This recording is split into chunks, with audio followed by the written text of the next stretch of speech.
I really don't like getting up early. It's like 8:45. If anyone's curious of what an average day in the life of Soda is, you are about to find out.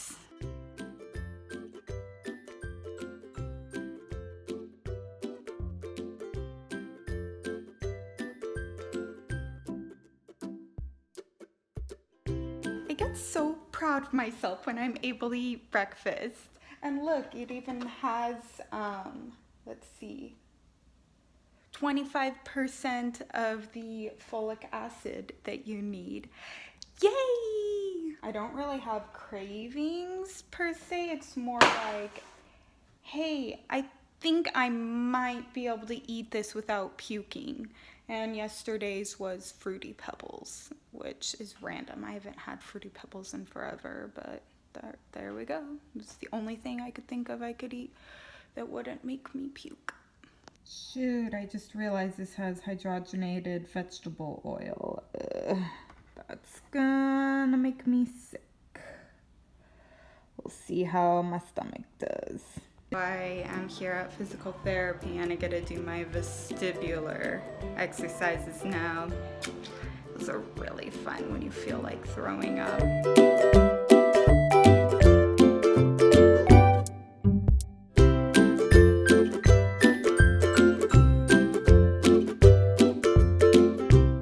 Now for my tendonitis and carpal tunnel exercises.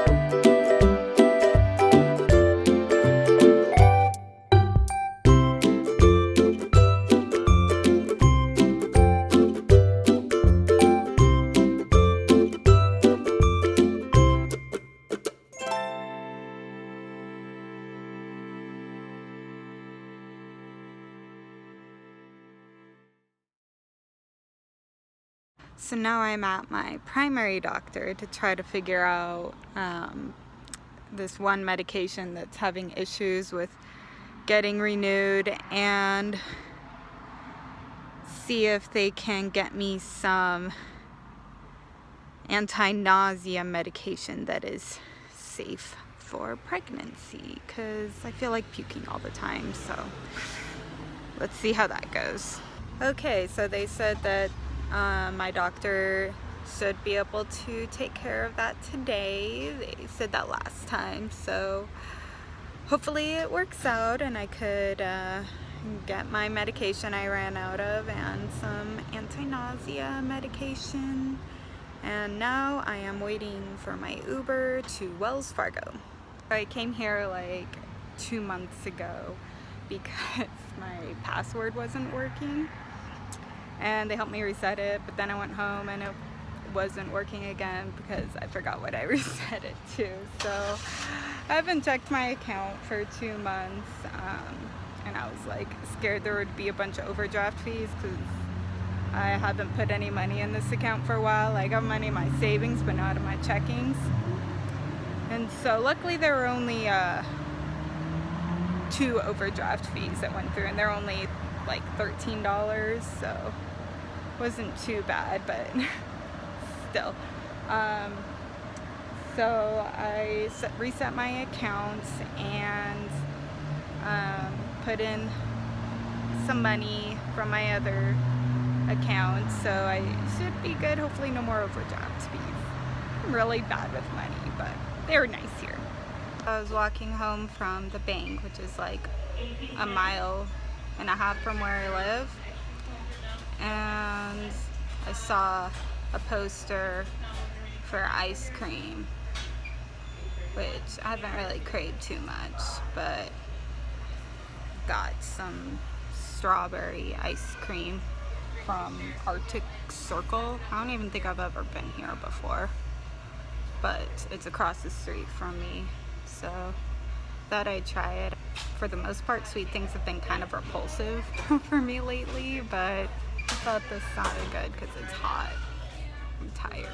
So my doctor called and said that for nausea I should just take B6. But like there's all these B1, B12, B complex, but no B6. Yay, I found it. Let's see if this works. I just got home and something is so stinky. I can't figure out what it is. Like, there isn't hardly anything in the trash. Took it out. Maybe I'll just still take it out anyways.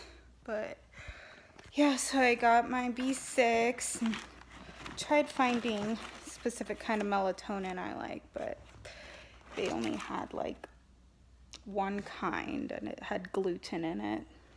It was probably right in front of me and I just didn't see it. But yeah, I also got this like blood pressure monitor thing because my blood pressure has been really low, so this will help me just keep track of it. Sorry, I sound like so out of breath. I constantly am. So next on my agenda is to call this doctor that I went to literally a year ago in Florida, and I guess I never paid my last copay. And I just didn't even realize it, so I'm gonna go give them a call and try to pay that. But every time I try calling, they're already gone for the day because they're 2 hours ahead of me. So I'll see if they're there at whatever, it's like noon on a Friday, so like 2 o'clock there or something. So we'll see. Okay, so I got the bill taken care of, but I still haven't figured out what's causing the nasty smell. I don't know, but I have my wild orange gonna diffuse, so my little diffuser, I don't even know if this thing works. So let's see. Hopefully the smell of orange won't make me want to throw up. There we go. That smells a little bit better. So this breastfeeding event thing tomorrow, and I signed up to do a booth for doTERRA to help my sister because she's like super into doTERRA, and one of her people were gonna come and run the booth and do the donation thing. I paid for the booth spot and everything, which is actually really cheap here. And then I just found out that she is not going to be able to make it because her car broke down and she lives like an hour and a half away. And I was so mad. Like, I was just like crying and like, she's a terrible, horrible person to my sister because she's the one that suggested her. And my sister's like, well, that's a little rude to say, but I understand pregnancy hormones. And I'm like, it has nothing to do with pregnancy hormones. I'm just reacting in the way anyone would. Although, to be fair, I am having withdrawals from my anxiety medication, so I think that's pretty normal for me to overreact in that way. I am trying to find someone else to take her place, so whether it's someone on that person's team or another team, I don't even care at this point. I just don't want to look really bad. We're on our way to get vegetarian sushi because that sounds like something I can actually eat right now. Yay! So I'm gonna get this lotus maki hanami miso soup. Sorry about that, guys. Oh, no problem. It's so quick. Thank you. Now this Yum, yum, yum. yum yum. Excited! Actually, now that I have it, I'm not really very hungry.